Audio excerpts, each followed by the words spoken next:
धर्मपुर गांव में सरोजनी नाम की एक औरत अपने बेटे पवन के साथ रहती थी। सरोजनी का पति उसे कई साल पहले छोड़कर जा चुका था। अब उसका एक ही सहारा था, उसका बेटा पवन।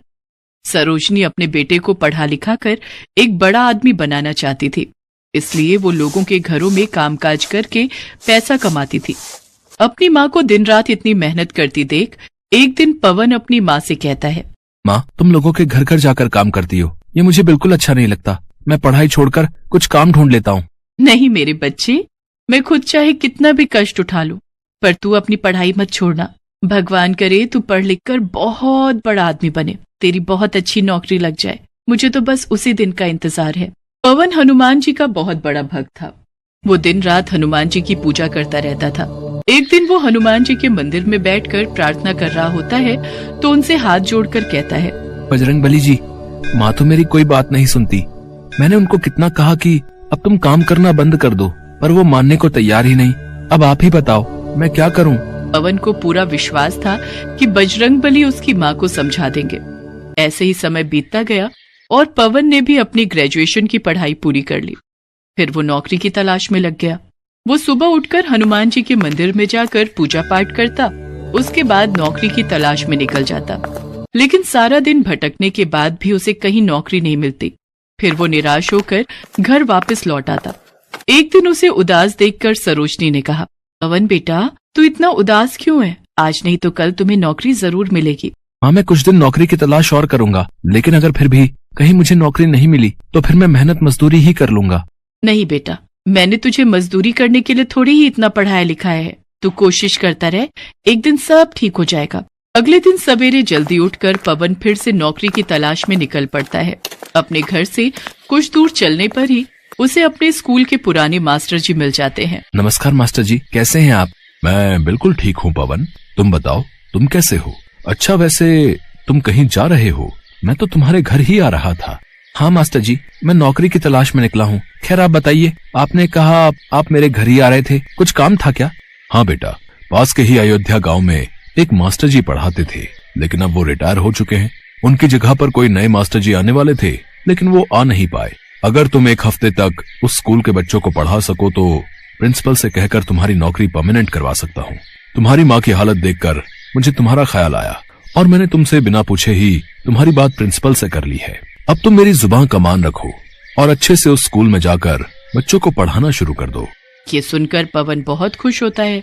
आपका बहुत बहुत शुक्रिया मास्टर जी, पर क्या आप मुझे बताएंगे कि वहाँ केवल एक हफ्ता ही क्यों पढ़ाना है? बेटा, वहाँ और भी बहुत से टीचर्स आएंगे, लेकिन जो एक हफ्ता अच्छे से बच्चों को पढ़ा पाएगा केवल उसी की नौकरी पक्की होगी।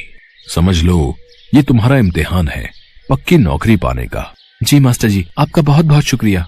इसके बाद पवन घर आकर अपनी माँ को सारी बात बताता है। सरोजनी ये बात सुनकर बेहद खुश होती है।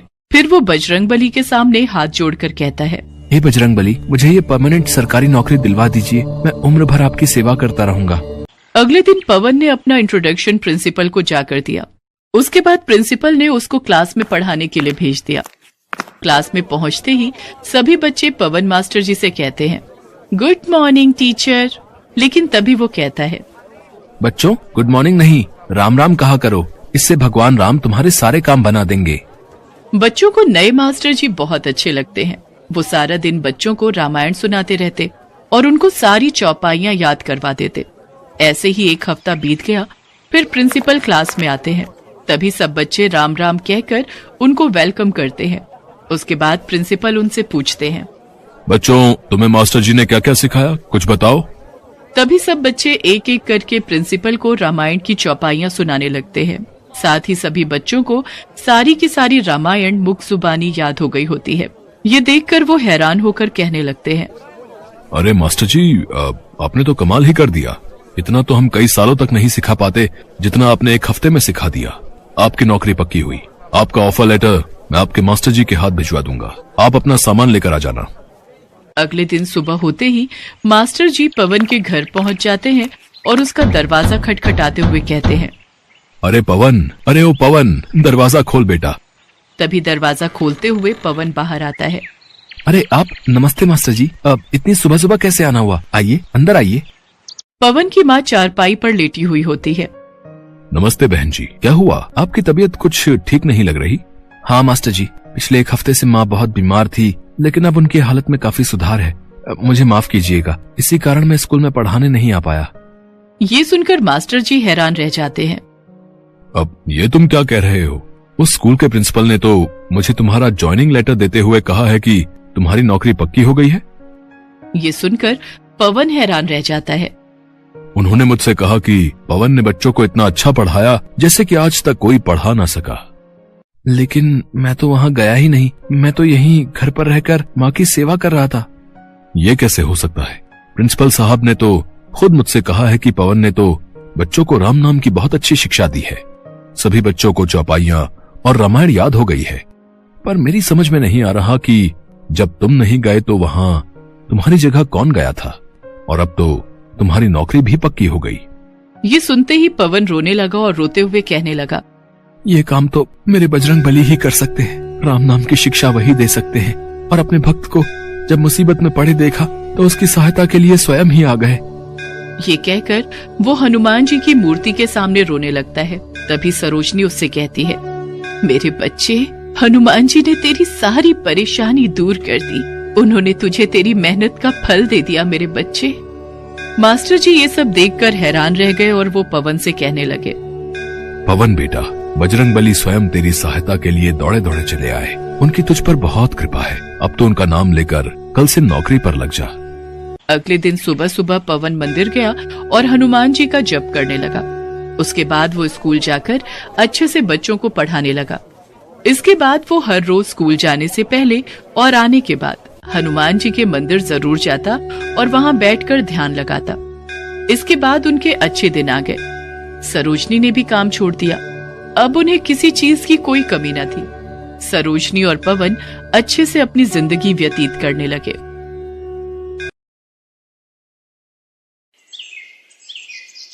जय बजरंग बली, आपकी सदा ही जय हो। हनुमान जी, आप सदैव अपना आशीर्वाद मेरे सर पर बनाए रखना। आपका नाम लेकर ही मैं अपना पानीपुरी का ठेला शुरू करता हूँ। आप मुझ पर अपनी कृपा यूं ही बनाए रखना। आओ आओ, बढ़िया ताजी स्वादिष्ट चटपटी पानीपुरी खाओ। ऐसी पानीपुरी आज तक नहीं खाई होगी। 10 रुपए में 20 पानीपुरी, सस्ती और खस्ता भी। आओ आओ। पानीपुरी का ठेला, लच्छू पानीपुरी वाला। मेरे ठेले के सामने एक नया ठेला लग गया। भोला पिछले कई सालों से पानीपुरी का ठेला चला रहा था। वो हनुमान जी का परम भक्त था और रोजाना हनुमान मंदिर में दर्शन करते हुए वो अपना ठेला लेकर काम पर जाता था। भोला ने अपने ठेले पर भी हनुमान जी की एक फोटो लगा रखी थी, जिस पर वो रोजाना पानीपुरी शुरू करने से पहले हनुमान जी को पानीपुरी का भोग लगाता था। भोला को ऐसा करते देख सामने नया ठेला लगाने वाला लच्छू जोर जोर से हंसने लगता है। ऐसा तो भाई पहली बार देखा है? हनुमान जी पानीपुरी खाते हैं। कैसे बेवकूफ लोग हैं जो भगवान को पानीपुरी खिलाते हैं। देखो भैया, तुम यहाँ नए आए हो, इसीलिए अपनी हद में रहो। मेरा मजाक उड़ाने की कोई जरूरत नहीं है। अपने काम से काम रखो। मैं तुम्हें कुछ नहीं कह रहा। इसका मतलब ये नहीं कि तुम मुझे कुछ भी बोलते जाओगे। ऐसा है, अब यहाँ मैं आ गया हूँ। अब मेरा पानीपुरी का ठेला ज्यादा चलने वाला है। तुझे तो मैं कुछ ही दिन में यहाँ से तेरे हनुमान जी के साथ गायब कर दूंगा, समझा? लच्छू बदमाश टाइप का आदमी था। उसके कई बदमाश दोस्त थे जो खाली समय में उसके ठेले पर आकर मौज मस्ती करते थे। लच्छू जो पानीपुरी बनाता था उसका तरीका बहुत ही गंदा था। ये बात किसी को भी पता नहीं थी। ये काम वो चोरी छुपे करता था। भोला अपनी पत्नी ममता को इस बारे में बताता रहता था। ममता, तुम नहीं जानती हो, वो नया पानीपुरी वाला लच्छू बहुत ही गंदा इंसान है। वो ग्राहकों को गंदे पानी और पुराने मसालों से बनी पानीपुरी खिलाता है। ये बात कोई ग्राहक नहीं समझता। सबको बस सस्ता दिखता है। इसी वजह से मेरे ठेले पर ग्राहकों का आना बहुत कम हो गया है। सब लच्छू के ठेले पर ही जाते हैं। सुनो जी, बेईमानी की नींव पर खड़ी इमारत की दीवारें बहुत कच्ची होती हैं। देखना, ये लच्छू ज्यादा दिन टिक नहीं पाएगा। और आप तो अपने हनुमान जी पर विश्वास रखते हो ना, तो अपनी सारी चिंता छोड़ दो। भोला हनुमान जी का ध्यान करके सो जाता है। अगले दिन भोला जब अपना ठेला लेकर बाजार पहुंचता है तो उसके ठेले पर कुछ बदमाश आ जाते हैं। ओए, पानीपुरी खिला तो जरा, देखें तेरी पानीपुरी में कितना स्वाद है। जी अभी खिलाता हूँ, ये लीजिए। कल्लू भाई, पानीपुरी में ज्यादा स्वाद नहीं है। थोड़ा तीखा और मिला बे। मेरा दोस्त कई दिनों बाद आया है, इसे जी भर के पानीपुरी खिला। तभी 2 आदमी और आ जाते हैं और वो भी उन्हीं दोनों बदमाशों के दोस्त होते हैं। वो भी साथ में पानीपुरी खाने लगते हैं। उनमें से 2 लोग भोला के सिर पर मार मार कर बात कर रहे थे। भोला को ये सब पसंद नहीं आ रहा था। अरे आप लोग ये कैसी हरकत कर रहे हैं? खिला तो रहा हूँ, इंसान हूँ, कोई मशीन नहीं। खिलाने में समय तो लगता ही है। अब आप 4, मैं 1 खिलौने वाला। चलो भाई चलते हैं, बस कर बे।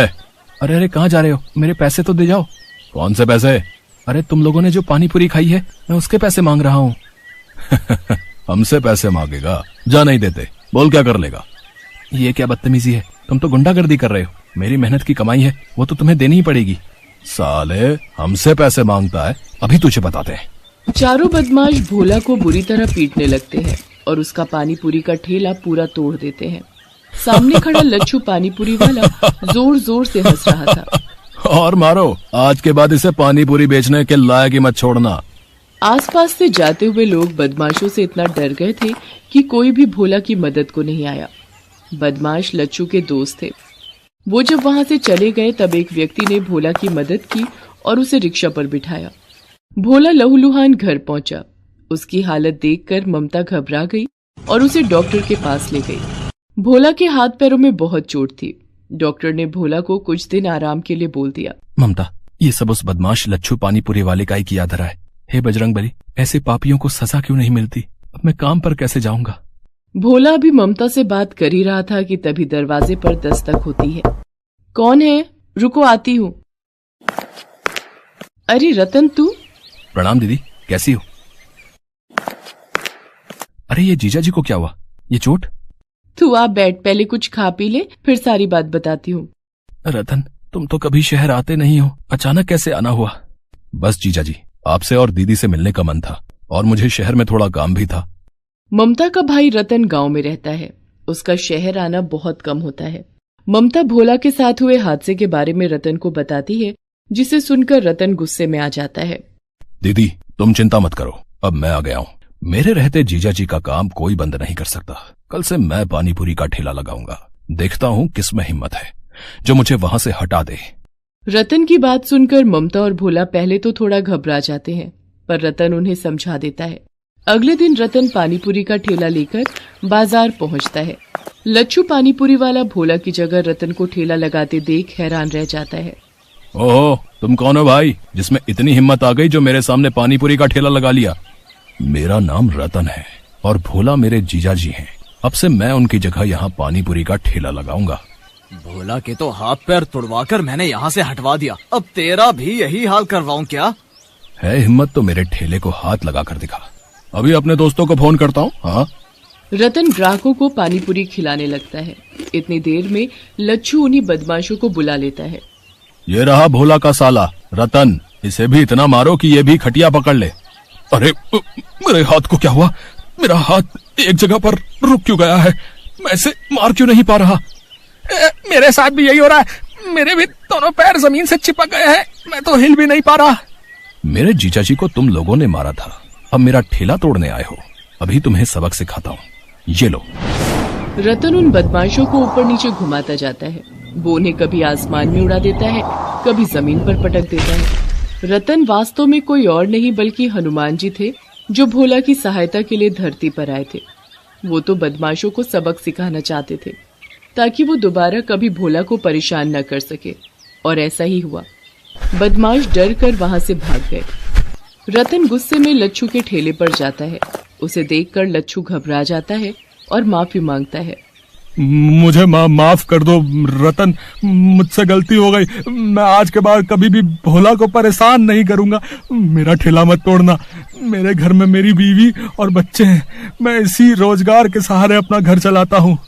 घबराओ नहीं, मैं तुम्हारे साथ ऐसा सलूक नहीं करूंगा जैसा तुमने किया। मैं तो बस तुम्हें समझाने आया हूँ। हमेशा याद रखना, दूसरों से ईर्ष्या करके कुछ नहीं मिलता, अपना ही नुकसान होता है। इसलिए अपने काम में मन लगाओ, दूसरों को मत देखो, वरना पापियों को दंड देते भगवान को देर नहीं लगती। उस दिन के बाद लच्छू ने अपने काम में ध्यान लगाना शुरू कर दिया। रतन लच्छू के सामने ही ठेले पर पानीपुरी बेचता था।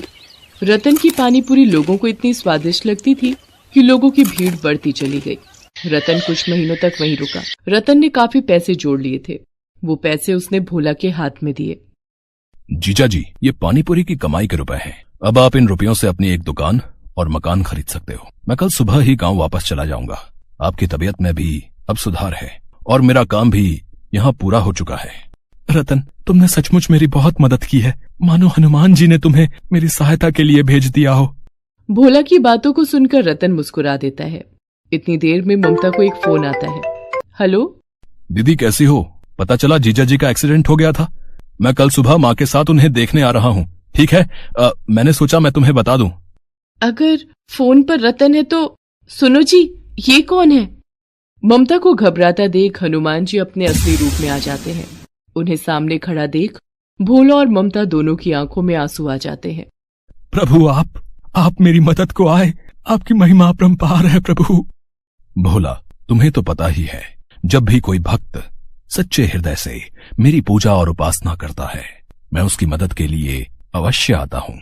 तुम मेरे सच्चे भक्त हो। हमेशा ऐसे ही ईमानदारी और मेहनत से काम करते रहना। मेरा आशीर्वाद सदैव तुम्हारे साथ है। इतना कहकर हनुमान जी अंतर ध्यान हो गए।